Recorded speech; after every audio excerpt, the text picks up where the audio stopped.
महाराष्ट्र में चुनाव की तारीख जैसे जैसे करीब आती जा रही है, सियासी पारा लगातार चढ़ता जा रहा है। वोटिंग से पहले महाराष्ट्र में जिस नए मुद्दे ने एंट्री ली वो है मराठा वर्सेस रजाकारों का। महाराष्ट्र के डिप्टी सीएम देवेंद्र फडणवीस और एआईएमआईएम प्रमुख असदुद्दीन ओवैसी के बीच शुरू हुई जुबानी जंग अब तेज होती जा रही है।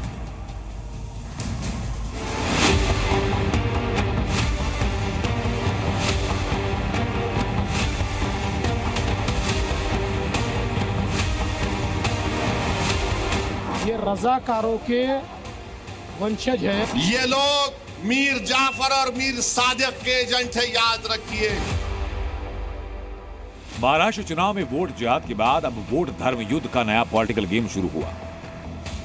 महाराष्ट्र लड़ाई अब मराठाओं वर्सेस रजाकारों के बीच आ चुकी है। फडणवीस और एआईएमआईएम चीफ असदुद्दीन ओवैसी के बीच वार पलटवार का नया चैप्टर खुल चुका है। दरअसल देवेंद्र फडणवीस ने ओवैसी पर निशाना साधते हुए कहा था कि रजाकारों के वंशज हैं।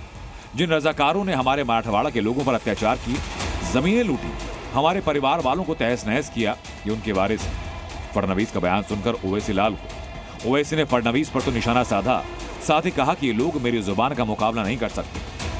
देवेंद्र फडणवीस बोले, सुनो ओवैसी, ए देवेंद्र फडणवीस, याद रखो तुम मेरी जबान का मुकाबला नहीं कर सकते ना।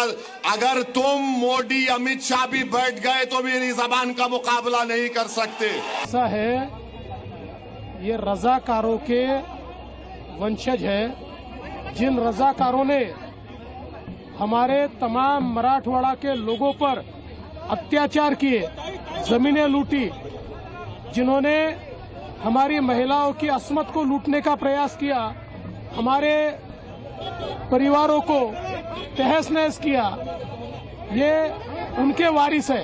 ये किस मुंह से हमसे बात करेंगे? जैसे जैसे महाराष्ट्र विधानसभा चुनाव नजदीक आ रहे हैं, सियासी दलों में तलखियां बढ़ती जा रही हैं। ओवैसी और फडणवीस के बयानों ने अब महाराष्ट्र के चुनाव रण में मराठा बनाम रजाकारों की जंग छेड़ी।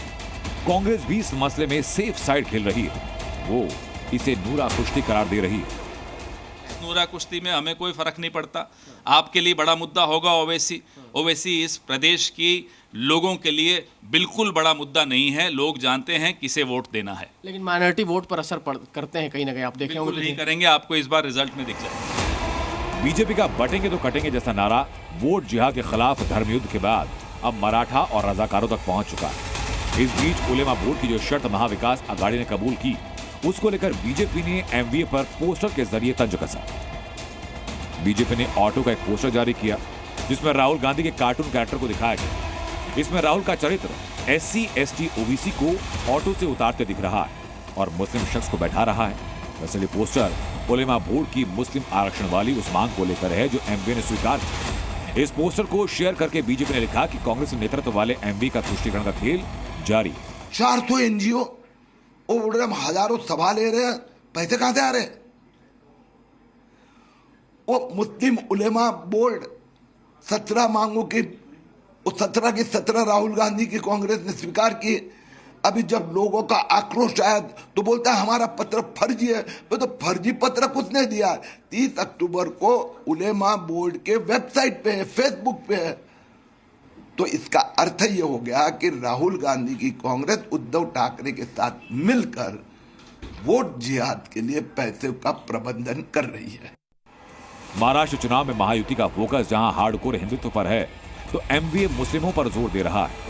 तो जब महाराष्ट्र की जंग में मुस्लिम वोटर सेंटर पॉइंट बन चुका है, तो राज्य की मुस्लिम डेमोग्राफी को समझना जरूरी है। राज्य में 11.5% से ज्यादा मुसलमान हैं। महाराष्ट्र में मुसलमानों की आबादी 1 करोड़ 30 लाख से ज्यादा है। 38 विधानसभा सीटों पर 20% से ज्यादा पॉपुलेशन मुसलमानों की है, जबकि 9 विधानसभा सीटों पर मुसलमानों की संख्या 40% से ज्यादा है। और इसलिए विपक्ष का सबसे ज्यादा फोकस मुस्लिम वोट बैंक पर है। यही वजह भी कि बीजेपी भी महाराष्ट्र में सभी हिंदुओं को एकजुट रहने के लिए कर रही है और बटेंगे तो कटेंगे का नारा दे रही है, क्योंकि उसे पता है कि अगर हिंदू वोट बैंक छिटका तो उसके लिए मुसीबत भी खड़ी हो सकती है। ब्यूरो रिपोर्ट, जी मीडिया।